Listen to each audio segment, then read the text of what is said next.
السلام عليكم. لو واحد لابس لبس بسيط قول له ان الوانه حلوه وجميله. لو واحد بيتكلم كتير بغرض ان هو عايز يظهر نفسه سيبه يتكلم وبلاش تكبسه واسمعه للاخر، مش هتخسر حاجه والله. لو حد جه واعترف لك بحبه ما تردش ببجاحه، واقل حاجه تعملها ان انت تبص له كده وتبتسم. لو حد طلب منك حاجه اسمعه حتى لو انت مش هتقدر تساعده. اي طفل تشوفه شجعه، وقف جنبه، هيكبر وعمره ما هينسى كلامك ليه. اي حد كبير قول له ان هو الخير والبركة وان انت اتعلمت منه كتير جدا. خليك دايما للناس كبير وما تكسرش خاطر حد.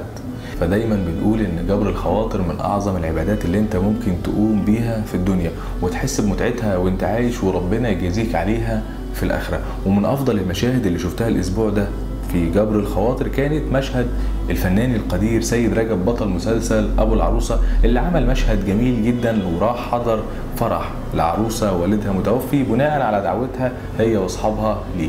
سيبكم تستمتعوا بالفيديو واشوفكم ان شاء الله في الحلقه الجايه باذن الله. السلام عليكم.